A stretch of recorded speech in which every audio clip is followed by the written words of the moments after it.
So Clayton, thanks for your time. Here we are in Marbella again. Yeah. How does this training camp compare to last year's? I think it's kind of the same really. Same kind of training we've been doing, same amount of days, preparations, not changes as much. I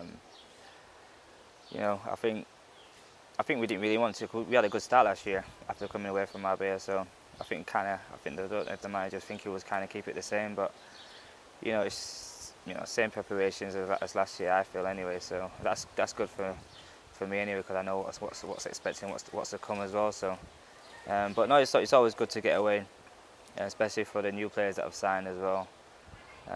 It's good to get that togetherness as well, and it builds that morale amongst the lads as well. One thing those of us who've watched you have noticed that it seems ultra competitive this year. I mean, there's some fair tackles flying in. Yeah. Well, I came a few days late, so they've already been training and trained a few days and done a few hard sessions as well. So, when I came, because obviously after the Copa America, I took a couple of weeks, 2.5 weeks break, and after my first training session, I was way behind. The sharpness of all the players and the tackles flying in as well. I definitely felt that I was quite a little bit behind in that sense. So yeah, everyone's starting off to a flyer, which is good to see. Last season, 10th finish again, 10th place finish.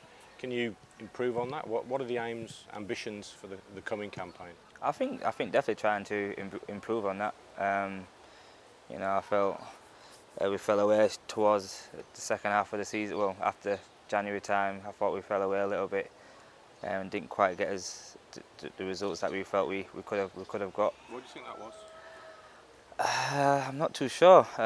It's hard to put a pinpoint on that really. I think with Cots getting injured just before Christmas as well, kind of disrupted the flow because we was on a good run then as well, and I think that kind of played a part into it as well. We've got a few loan signings in as well. It's always going to take time for them to adapt to how we play, so I think that kind of played a part a little bit as well. So. But like I say, it's just about learning from last season, and I think we'll learn from last season, and I think we'll definitely do a lot better, and definitely aim to do a lot better anyway. I mean, the way the championship is shaping up with the teams in it, it just seems to get stronger, more difficult year on year, doesn't it? It does. It's improving all the time, and especially with the Premier League teams that have dropped down from the Premier League. The money they receive from the TV and etc. So.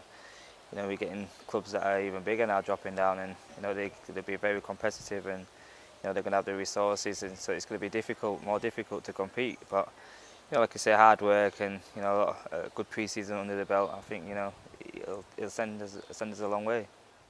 For yourself, your role in the team, it's a very particular one. I mean, you do carry quite a heavy burden in that lone role. Do you still enjoy it, or do you think, oh, here we go again? No, yeah. Yeah, that's part and parcel. I enjoy it. I enjoy the battle with defenders as well. So I'm kind of used to it now. I'm kind of playing waiting to get hit kind of thing, so expecting it. But no, it's like I say, it's my position. It's something I've got to do, and something I enjoy at times. It's always good to have little battles with defenders, and now and again it's even better when you win those battles. So like I say, if that's the case this season, then I'm more than up for it. Manager is obviously going to bring in new signings to help strengthen the squad. We've already got Robert Tesh back and Ryan Shotton. Good signings, those two, because they've been in before, they know what it's all about, and obviously they know the lads, and they've proven themselves. I think perfect signings, because obviously we've had them before, we've seen what they can do.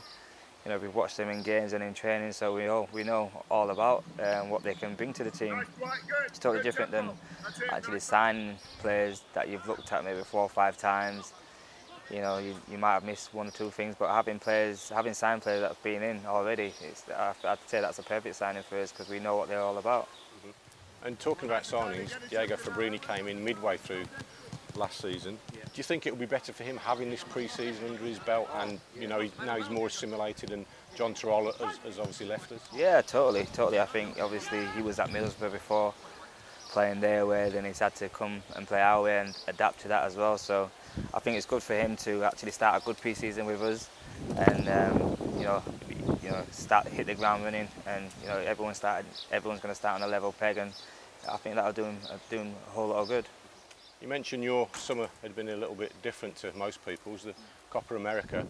Describe that experience and sort of outline what it was all about for us. Yeah, that experience was phenomenal, to be honest. I think it was their 100th year anniversary as well, so it was extra special based in America, because I think it started in America as well, so they wanted to make that special as well. So just to be involved in that whole experience, which doesn't come around every so often.